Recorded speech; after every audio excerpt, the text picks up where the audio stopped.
නීපා වෛරසය මේ දවස්වල හරියට ඇහෙන වචනයක්. කොරෝනා වෛරස් එකෙන් බැට කෑපු අපිට මේ වගේ වෛරස් එකක නමක් ඇහෙද්දි ටිකක් වෙවුලනවා වගේ නේද?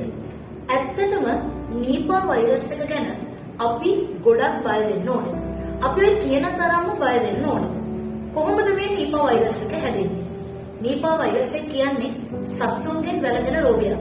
ගොඩක් වෙලාවට වවුලන්ගෙන් තමයි මේ වෛරස් එක හැදෙන්නේ. හැබැයි ප්‍රශ්නයක් තියෙනවා. මේ නීපා කියන වෛරස් එකට තාම පිළිගත් එන්නතක් ඖෂධයක් හොයාගෙන නැහැ. අන්න එතන තමයි ප්‍රශ්නේ. එහෙනම් කොහොමද අපි මේ නීපා වෛරස් එකට මුහුණ දෙන්නේ? කොහොමද මේ වෛරස් එකට සාර්ථකව මුහුණ දෙන්නේ? මෙන්න මේ දේවල් ටික අනුගමනය කළොත් ඔයාට මේ වෛරස් එකට සාර්ථකව මුහුණ දෙන්න පුළුවන්. පළවෙනි දේ තමයි පළතුරු කෑමේදී සැලකිලිමත් වෙන්න. මොකද සත්තු කාපු කෑම, කුරුල්ලෝ ආහාරයට ගත්ත කෑම, අඹ කොට වගේ දේවල් මේ දවස්වල කන්න එපා.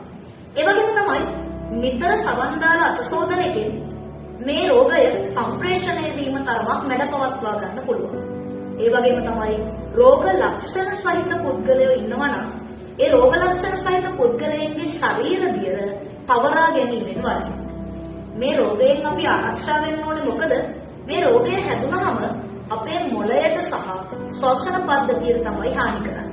ඒක නිසා සිහිමද ගතිය, කැස්ස, තද වුණ, ඒ වගේම තද හිසරදිය වගේ රෝග ලක්ෂණ තියෙනවා නම් ගෙදර ඉඳන් ප්‍රතිකාර කරමින් ඉන්නේ නැතුව කොත්තමල්ලි සමහන් බිබි අද මේක හොඳ වෙයි, හෙට මේක ඇවිලයි වගේ හිත ඉන්නේ නැතුව ෆාමසියට ගිහිල්ලා වෙනකට හෙම්බෙරිස්සාවට කැස්සට ගේන බෙහෙත් ටික ගෙනල්ලා බිබී ඉන්නේ නැතුව ඉක්මනින් වෛද්‍ය ප්‍රතිකාර වලට යොමු වෙන්න.